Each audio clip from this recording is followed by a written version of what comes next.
Despacho Play nuevamente con esta columna de política internacional y nuestro referente, Cristian Riom, para hablar de la asunción de Donald Trump, qué es lo que va a suceder en los Estados Unidos y además en el mundo. Un hecho central que se dio el pasado 20 de enero y que obviamente impacta dentro de los Estados Unidos y además se expande a todo el mundo en ese marco. Clave también las relaciones que va a tener Javier Milei con Donald Trump, si nos va a beneficiar o no. Ya dejó algunos títulos el presidente norteamericano respecto de si apoya, si necesita a América Latina, y eso es clave para entender un poquito más cómo nos vamos a posicionar de cara al mundo. ¿Qué dice, profe? ¿Qué tal? ¿Cómo estás? ¿Cómo andamos? ¿Bien? Bien, bien, muy bien, muy bien.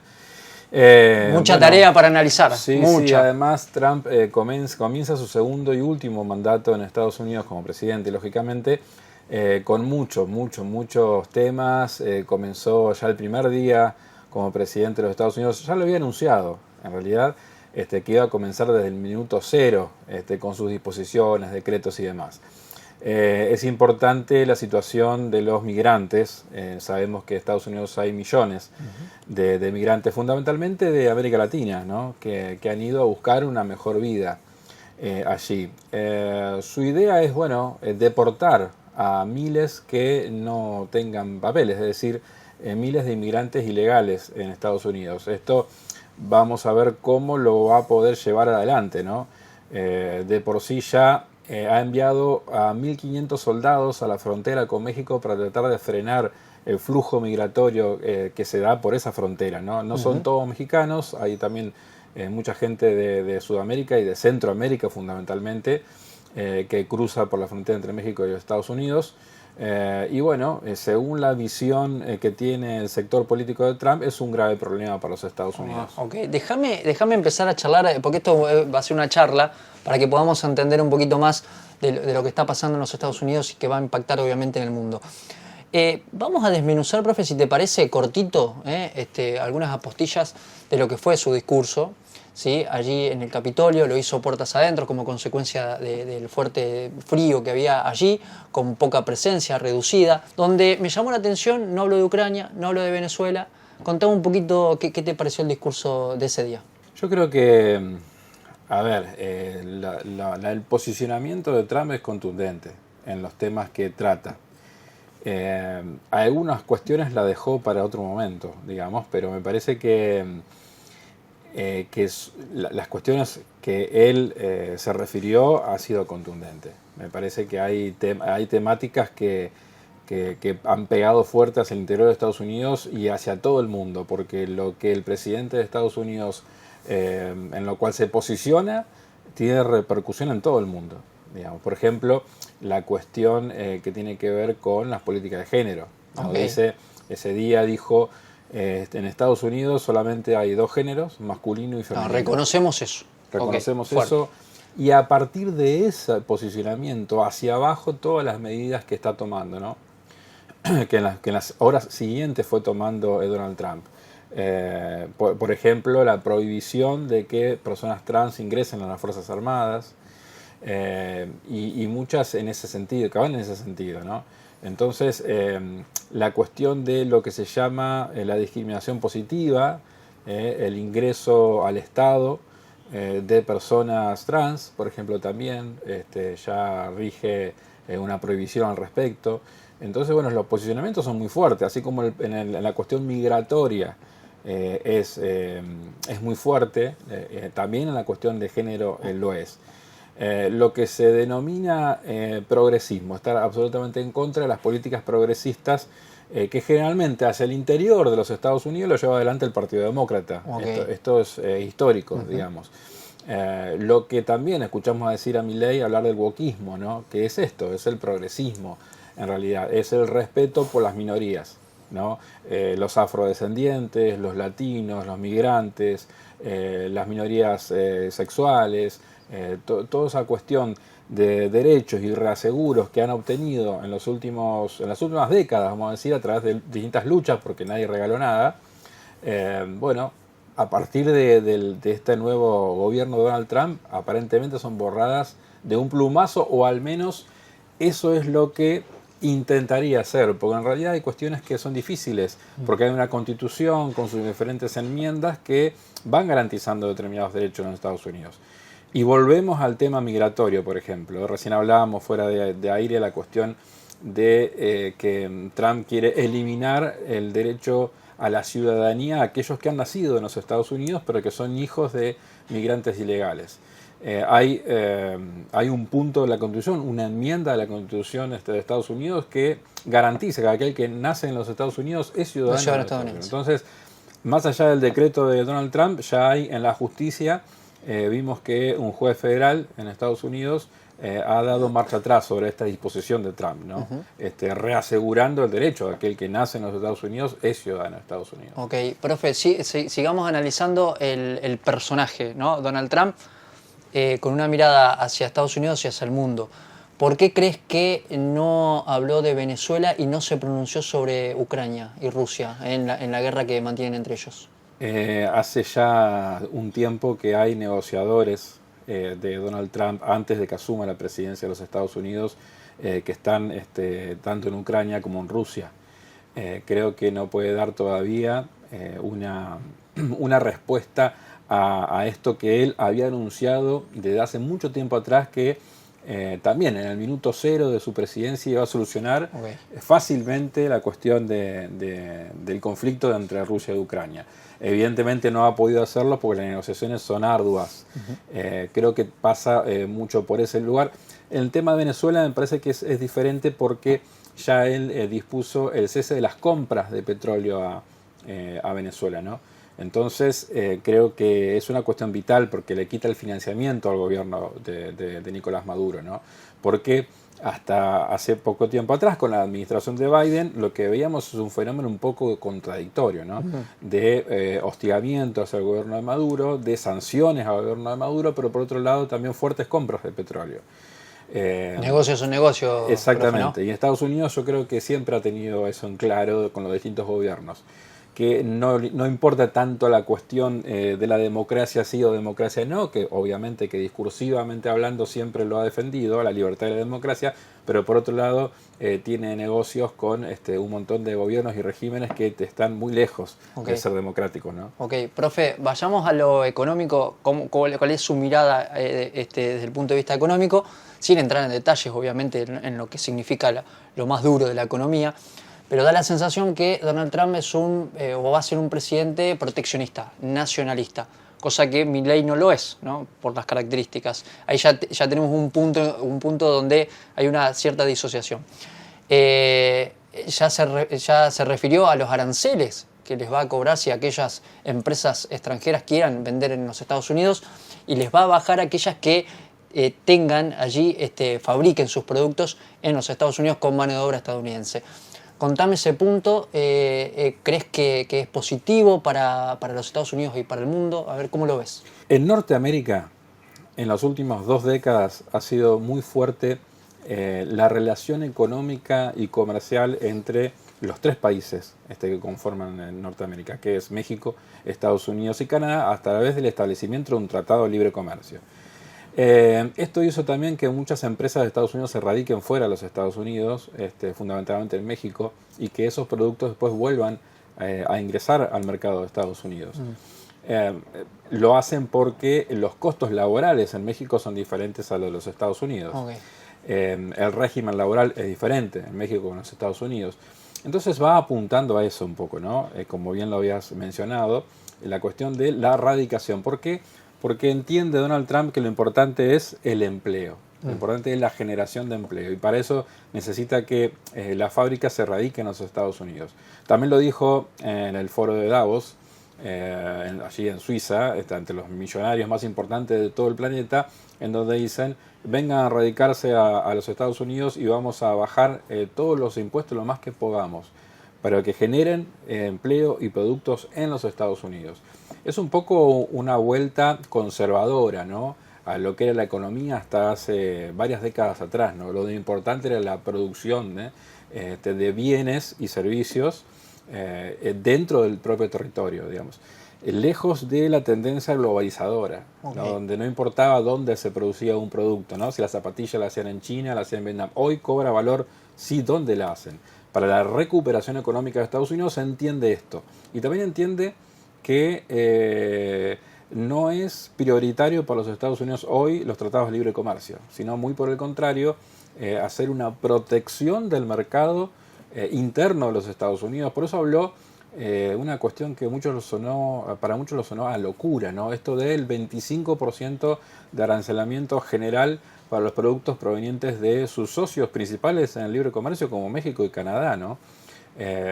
Si lo va a realizar exactamente así o no, no creo que lo pueda lograr, pero es ya una advertencia que le puede también servir para negociar, Ok. para hacer ciertas posturas negociadoras con México o Canadá. También con otros países, por ejemplo con China, ¿no? Que ya en su primer gobierno Trump había elevado posiciones arancelarias con respecto a China. ¿Cómo se para nuestro presidente, digamos, Javier Milei y la Argentina respecto a esto? Bueno, hay que verse. Todo lo que se habló de un tratado de libre comercio entre Argentina y Estados Unidos provino del gobierno de Argentina. No ha habido voces de primera línea del gobierno de Estados Unidos que hayan hablado en este sentido. Me parece a mí que también tiene que ver más con cuestiones políticas y geopolíticas que realmente económicas, porque entendemos que la economía de Argentina no es complementaria de la economía de Estados Unidos. Es decir, en muchos sentidos, Argentina y Estados Unidos compiten. ¿Por qué? Por ejemplo, en Estados Unidos es muy fuerte la cuestión agropecuaria, tanto como Argentina. Ellos son grandes exportadores de estos productos derivados del agro. Entonces, digo, si ponemos a pensar los principales exportadores de soja, está Argentina, pero también está los Estados Unidos. Entonces, hay que ver de cómo lo piensa el gobierno argentino, en qué ventaja puede llegar a tener un tratado de libre comercio con los Estados Unidos. Y además, otra cuestión, que tiene que ver con el Mercosur, ¿no? A ver cómo Argentina puede tratar de conciliar un tratado de libre comercio con el Mercosur. Recordamos a la gente que el Mercosur no es un mercado común, sino es una unión aduanera imperfecta. Okay. Es donde tiene arancel externo común, ¿no? Por eso es muy difícil el establecimiento de acuerdos de libre comercio, como le pasó a Uruguay cuando intentó hacer un acuerdo de libre comercio con China. Bueno, Okay. ahora Argentina, si pretende hacerlo con los Estados Unidos, primero tiene dos dificultades. No se puede mover en soledad, tiene que moverse en bloque en todo caso. Exactamente, pero además tiene una doble dificultad. Primero, ¿cómo lo va a solucionar cuando el interlocutor es conservador en lo económico, es proteccionista en lo económico? ¿Cómo va a hacer para que abra su economía hacia la Argentina? Primero, si lo hace, creo que va a tener más una valoración política que económica. Y por otro lado, también cómo va a superar esta cuestión del Mercosur. También dijo que si es necesario dejar el Mercosur, lo dejaría. Okay. Y no es la prioridad argentina dejarlo, pero que si dificulta un tratado de libre comercio con Estados Unidos, lo va a dejar. Ok, en principio un presidente más bien expansionista, Donald Trump. Déjame mirar el mundo y después sí vamos a Argentina. ¿Qué relación va a tener con la Unión Europea? ¿Qué relación va a tener con Vladimir Putin y con Xi Jinping? Haceme esa pequeña vueltita. Para la visión del mundo de Donald Trump y de su espacio político, el adversario es China, por una cuestión económica. El adversario no es Rusia. La cuestión es que visualiza el mundo de la defensa como un gasto. Entonces, evidentemente, más que la relación con la Unión Europea, la cuestión y la dificultad va a ser respecto a la OTAN, ¿no? En donde, también recordemos, la OTAN, la Organización del Tratado del Atlántico Norte, tiene como principal cuestión lo militar, ¿no? La defensa. Se concibió para enfrentarse al bloque comunista en la Guerra Fría. Terminado la disputa con el comunismo, no desaparece la OTAN, al contrario, va creciendo y le genera dificultades con Rusia, ¿no? Porque sus fronteras cada vez se corren más hacia el este, cerca de las fronteras rusas, visualizando a Rusia como un enemigo. Esa no es la visión de Donald Trump. Okay. Entonces dice, los países europeos que están dentro de la OTAN tienen que hacerse cargo de su defensa, del gasto de su defensa. Entonces le dice, y fundamentalmente Alemania tiene que elevar hasta 5 puntos del PBI para financiar la defensa de su país. Entonces ahí, por ahí pasa la cuestión de la relación que va a tener Estados Unidos con Europa en los tiempos de Trump, ¿no? Y la cuestión de China, por supuesto, de total enfrentamiento a nivel económico-comercial, ¿no? Siempre digo total enfrentamiento, pero también hay cuestiones que son en el mundo globalizado tenemos una situación en todas las relaciones de cooperación y conflicto. Okay. Entonces no va a escapar también a eso de la relación de Estados Unidos en China, principalmente va a ser de competencia, pero dentro de esa competencia vamos a ver cooperación y conflicto. Okay. Seguramente más conflicto que cooperación, pero cooperación y conflicto. Bien, profe, y si hablamos de la relación de Donald Trump con América Latina, con Argentina, bueno, él ya se expresó, le respondió a una periodista diciendo que América Latina, Brasil nos necesita más ellos que nosotros a Brasil, en este caso una periodista brasilera. Y en eso está Argentina, donde habías adelantado la posición de Donald Trump, pero también la postura de Javier Milei diciendo Estados Unidos vamos a generar un tratado de libre comercio. También lo aclaraste respecto a que no puede ir en soledad porque estamos dentro del mapa del Mercosur, pero ¿cómo crees que va a ser esa relación de Argentina con Estados Unidos, con Trump por un lado y Javier Milei por el otro? Primero vamos hacia lo general, digamos, Latinoamérica. Trump dijo que Estados Unidos no necesita América Latina. De todas maneras, me parece que si vemos el contexto de esa entrevista donde él lo dice, es con una periodista de Brasil, sí. Teniendo una relación un tanto distante con Lula, ¿no? Con el presidente de Brasil. Y siendo aliado casi, o sea, político y personal con Jair Bolsonaro, ¿no? Acérrimo adversario político de Lula. Entonces, teniendo en cuenta este contexto del que él dice esto, de que Estados Unidos no necesita a América Latina, me parece que no es tan así. Si sería así, América Latina puede decir, bueno, entonces vamos a abrirnos absolutamente a China, vamos a hacer todos los convenios con China, las obras de infraestructuras todas las va a hacer China, vamos a producir energía con China, y esto Estados Unidos no lo va a dejar, porque se enmarca en esto que hablábamos de esa disputa entre Estados Unidos y China. Entonces, va a pasar por ese eje, digamos. No va a haber grandes inversiones de Estados Unidos en América Latina, eso es cierto, digamos, porque vamos a encontrar con los Estados Unidos recluidos hacia sus propias fronteras, recluidos hacia su propio mercado, con la necesidad y la prioridad de desarrollar su mercado. Entonces, exceptuando las herramientas de financiamiento internacional, como puede ser el Fondo Monetario Internacional, Banco Mundial y demás, que pueden llegar a prestar algunos servicios a América Latina, no veo un Estados Unidos muy presente a nivel de inversiones, a nivel de inversiones en América Latina. De todas maneras, las presiones sobre esta cuestión de la competencia con China sí las va a haber, por supuesto. Después, cada uno de los países va a tener una relación diferente también con Estados Unidos, ¿no? Cuba ya vimos que dio vuelta atrás con esto de lo que hizo Biden, de sacar a Cuba de los países que patrocinan y financian el terrorismo. Bueno, ya había en todo el mundo, fue saludado esta disposición de Biden. De todas maneras, Trump vuelve para atrás y vuelve a poner a Cuba en esa lista. También tiene que ver un poco con su alianza con determinados sectores que representa Marco Rubio, que es hoy su secretario de Estado, ¿no? Y que proviene de esos elementos, digamos, anticastristas y demás. También va a ser esa relación con Venezuela seguramente.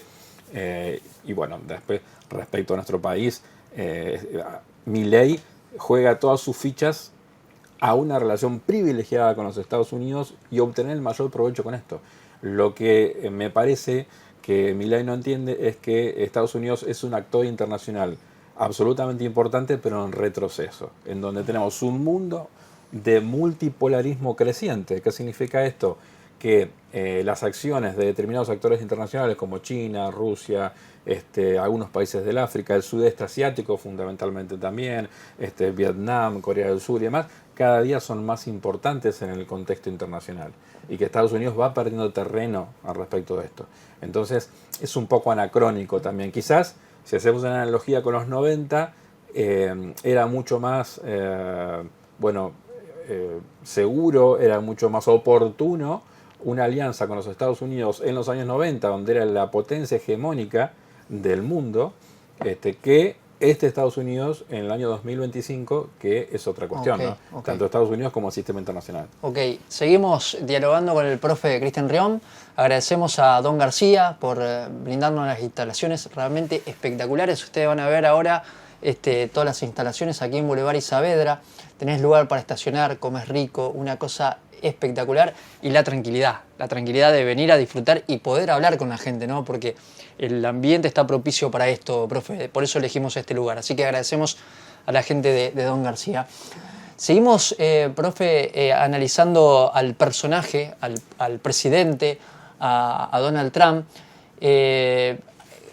En la entrevista que le hizo el periodista Tucker Carlson a Vladimir Putin, el presidente ruso dijo: la moneda estadounidense está en baja.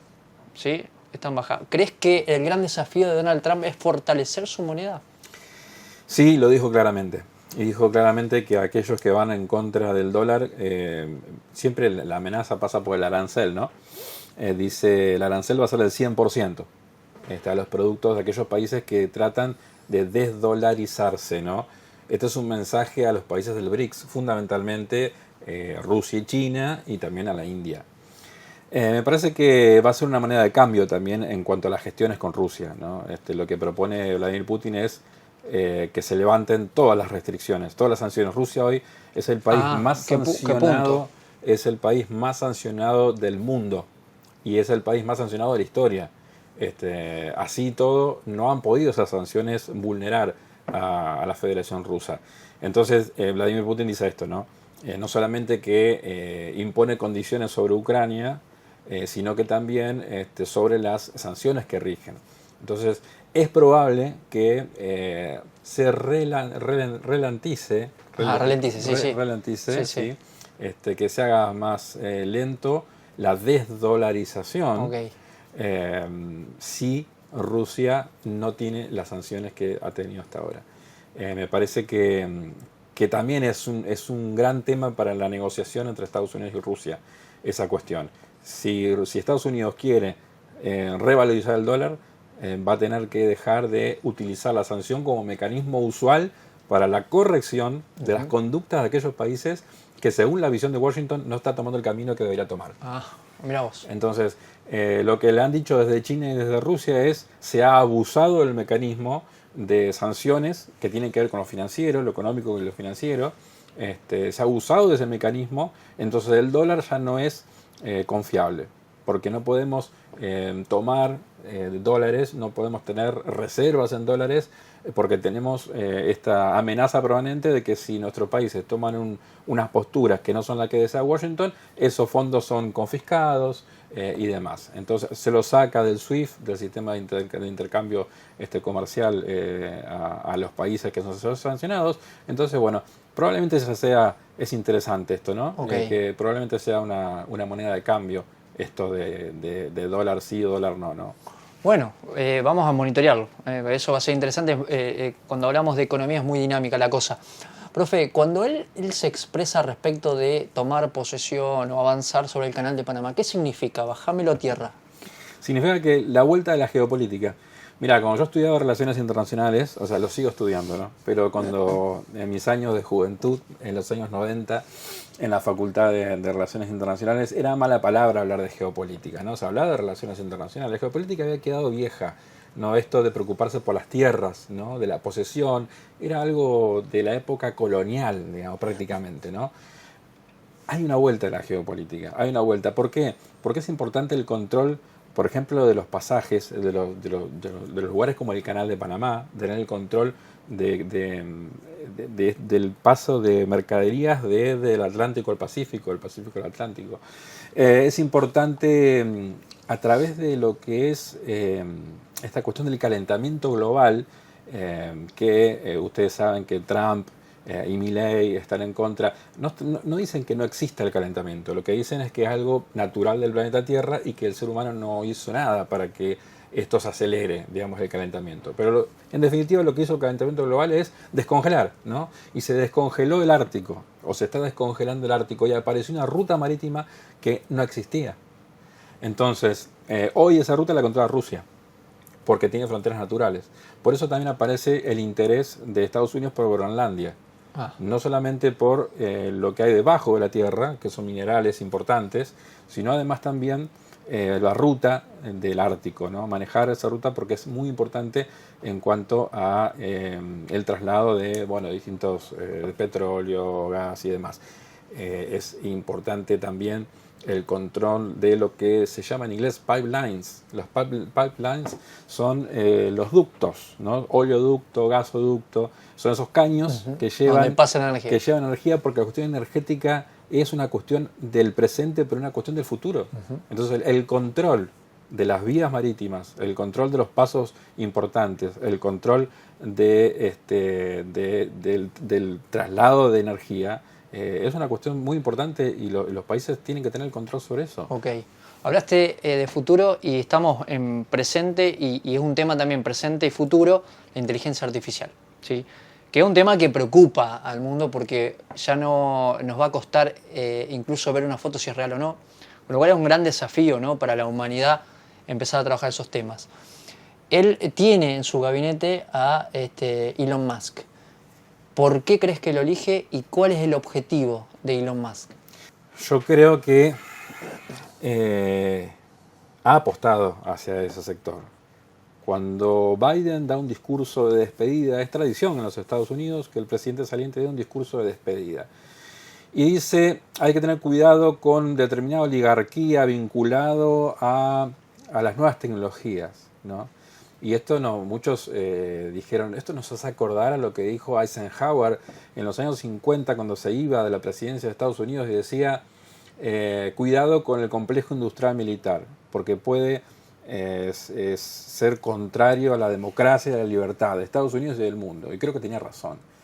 Y me parece que paradójicamente Biden estuvo muy condicionado por el complejo industrial militar, en donde vendió cantidades inmensas de armamento y esas empresas hicieron muchísimo dinero con distintos conflictos, fundamentalmente con el conflicto de Ucrania. Mucho del dinero que iba hacia Ucrania volvía a la compra de material bélico. Muchos de esos aviones, tanques de guerra que los países europeos le donaban o vendían a Ucrania, lo hacían para después comprar material nuevo a Estados Unidos. Fundamentalmente un ciclo del dinero donde se iba alimentando y retroalimentando el complejo industrial militar. Bien, ahora lo que dice Biden es, ojo porque viene el lobby de las nuevas tecnologías. Y ahí está Elon Musk, ¿no? ¿Quién es Elon Musk? Bueno, es un multimillonario que además yo creo que tiene ambiciones políticas. Okay. Que probablemente pueda llegar a querer ser presidente de los Estados Unidos. Tiene afinidades ideológicas con Trump, son conservadores, ligados a algunas iglesias. Me parece que tienen muchas afinidades como para seguir trabajando en conjunto y además hay una realidad política. Trump no puede volver a ser presidente. Entonces queda un poco el juego abierto a quién va a ser el próximo representante del republicanismo en los Estados Unidos. Me parece que Elon Musk está muy bien posicionado para esa cuestión. Dinero le sobra, sus empresas están bien encaminadas y me parece que ese es el futuro. Él está trabajando sobre inteligencia artificial mucho y está trabajando sobre empresas del espacio, nuevas tecnologías, nuevas energías, las nuevas energías aplicadas al transporte. Está en lo que va a ser el futuro próximo de la humanidad. Ok, hablaste desde el punto de vista político. ¿Por qué él hace una seña bastante particular cuando toma la palabra luego del discurso de Donald Trump? ¿Eso lo conectás en tu visión personal con el nazismo? ¿Lo conectás ahí esa seña que hizo o no le das relevancia, no le das entidad? ¿O crees que fue una seña propia de él? No, yo creo que hay una cuestión ahí vinculante. No podemos visualizar los procesos como idénticos o que sean los mismos procesos. Bien. El nazismo es un producto de los años 30, 20 y 30 en Alemania, concretamente en Alemania, un proceso alemán y que si bien tuvo afinidad en muchos lugares del mundo, pero no podemos decir que sea exactamente eso. Sí, podemos hablar de neonazismo, neofascismo, conservadurismo.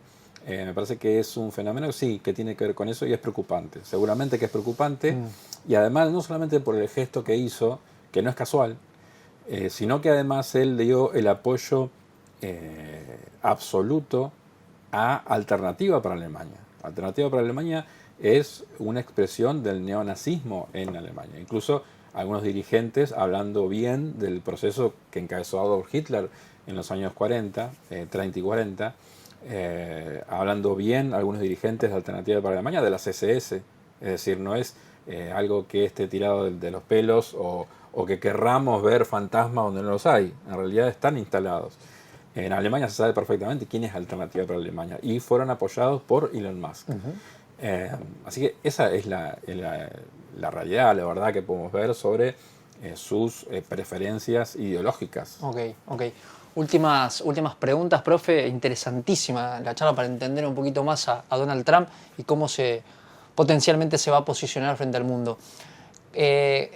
¿Cuál va a ser el comportamiento, a tu juicio, profe, del presidente de los Estados Unidos frente a la Franja de Gaza? ¿Cómo se va a posicionar?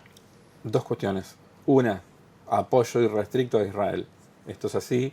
Dentro de lo que pasó, otro día podemos analizar lo que del Medio Oriente, ¿no? Sí, claro. Que es muy complejo. Pero una de las cuestiones que quedaron en claros es el apoyo de Europa Occidental y Estados Unidos al gobierno de Israel.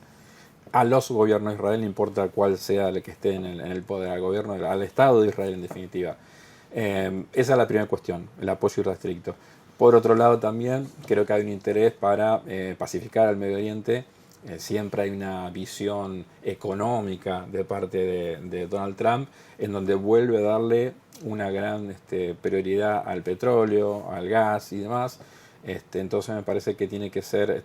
Ustedes saben que en Medio Oriente hay mucho de eso y necesita un Medio Oriente en paz para poder que haya un flujo energético importante y que no haya dificultades. No me dieron bien la bienvenida, dijo, respecto a la OPEP y a Arabia Saudita con los precios del petróleo, como que no le gustó ahí, ¿no? Exactamente, entonces creo que va a ir en esa dirección, ¿no? También, bueno, lo que decíamos de los ductos, ¿no? De los oleoductos y demás, es muy importante que Medio Oriente eso.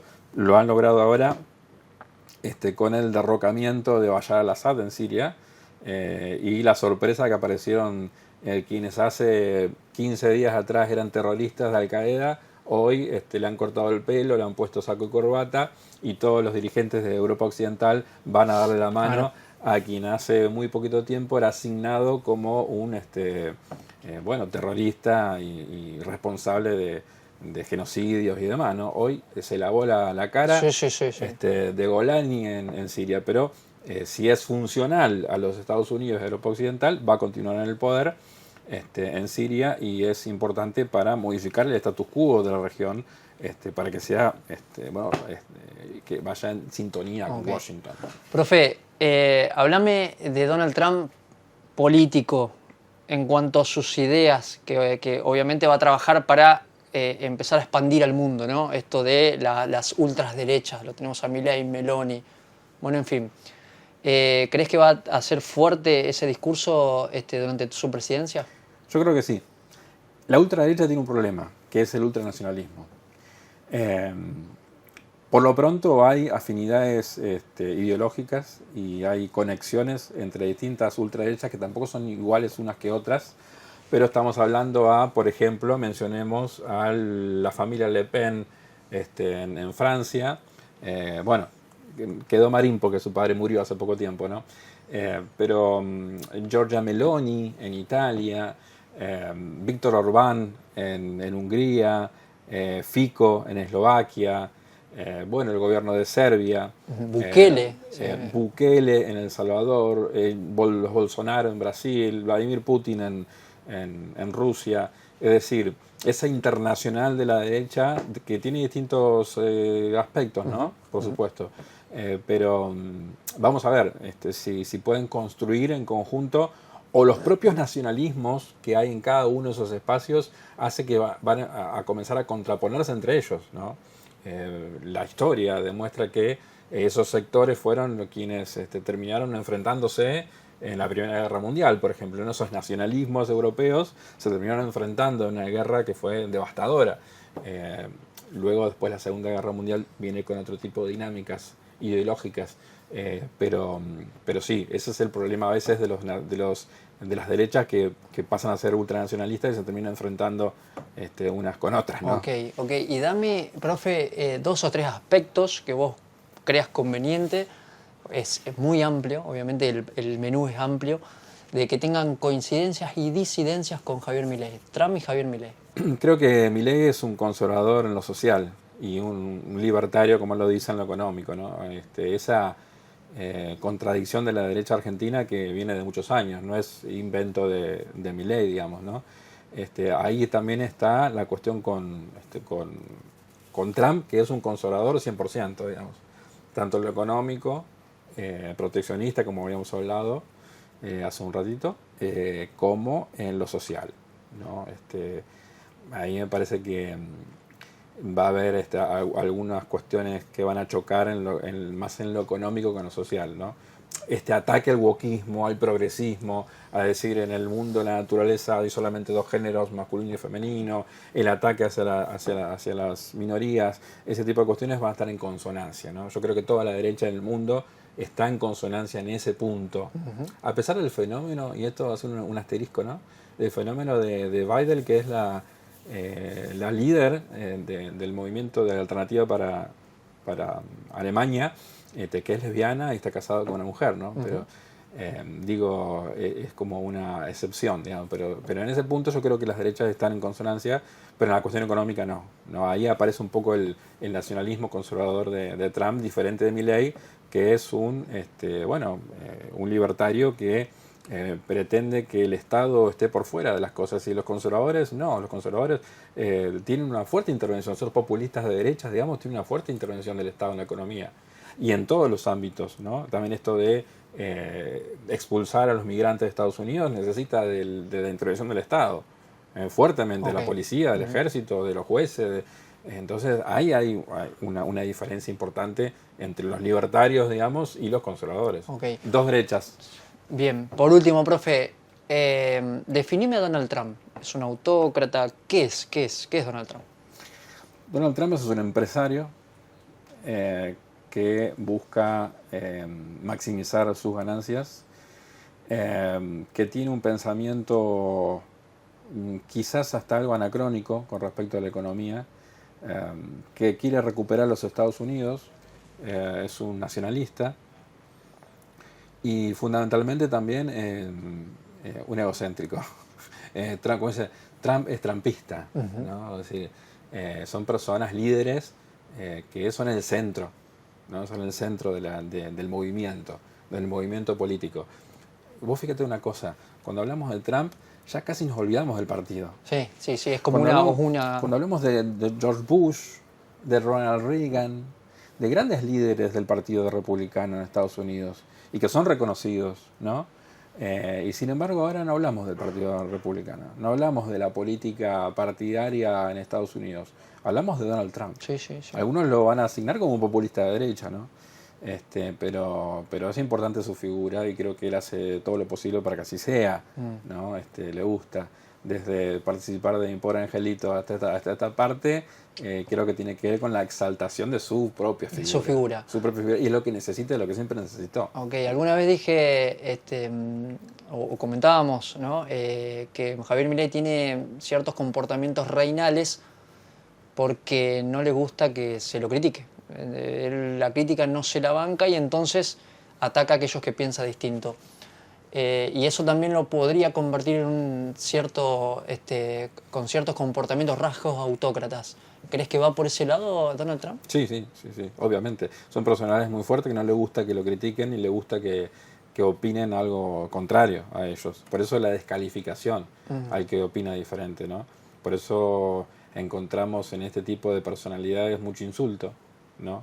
Porque no pueden entender que alguien diga que algo contrario a lo que ellos opinan, ¿no? O que se le intente corregir en algo, no lo pueden aceptar. Entonces apelan, muchas veces al insulto, ¿no? Que no estamos acostumbrados y nos gusta demasiado ese tipo de política, porque aparece un poco esta cuestión que los grandes teóricos de la política plantearon, esto del amigo-enemigo, ¿no? La política como la relación entre amigos y enemigos, y que no lleva así nunca a buen puerto esto. Digamos, ¿no? Para construir poder desde esa idea. Confrontación al máximo, ¿no? Con la confrontación al máximo. Esto que en Argentina vimos también como la grieta, ¿no? Que en principio eran dos bandos diferentes que opinaban diferente, pero cuando se va exacerbando esto, dejan de ser adversarios para ser enemigos. Y eso es lo grave de determinada situación, ¿no?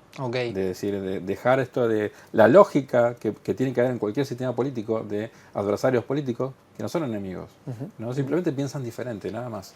Y le ofrecen a la gente que vote a cuál es la opción que mejor le parece a la gente. Es esto lo que debería ser el juego político, ¿no? Total. Pero comienzan estos personajes a ir llevando a la sociedad a encontronazos muy peligrosos. Hablaste de todo, profe. De Casi. todo. Cerrá esta linda charla como te parezca. Vamos y estamos en un mundo ya diferente. Nos es difícil a los seres humanos, en lo personal y en lo colectivo, asumir los cambios. A uno siempre le parece que es joven, ¿no? Pero en realidad después ve que pasa el tiempo. Ya no tiene tanto pelo, cuando corre se agita.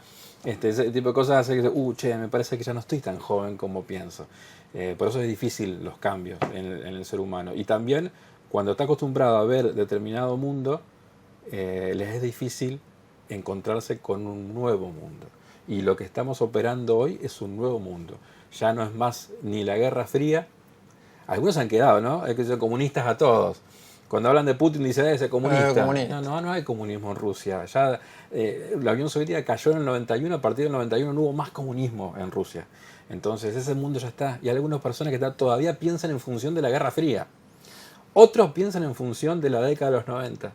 Y ya no estamos en el mundo que reina Estados Unidos y hace lo que quiere en cualquier parte del mundo. Por supuesto, es importante, pero ya ese mundo no está más. Incluso a muchos de Estados Unidos, muchos norteamericanos, les cuesta visualizar ese otro mundo de multipolarismo creciente. Y en algunas cuestiones es un mundo mucho más peligroso, ojo. Vuelve la apetencia por los territorios, vuelve esta cuestión de que los límites ya no son tan seguros. Hoy es acá, mañana puede ser un poco más allá. Entonces es un mundo también más virulento, más violento y demás. Entonces está bueno que podamos debatir y visualizar el mundo que es y no el que queremos ver. Muy bien, me encantó, profe. Cristian Riom con su análisis de política internacional. Hoy hablamos de Donald Trump y todas las derivaciones. Interesantísima charla, profe. Gracias y la seguimos con su columna en Despacho Play. Por supuesto. www.despachoplay.com.ar y también en nuestro canal de YouTube Despacho Play.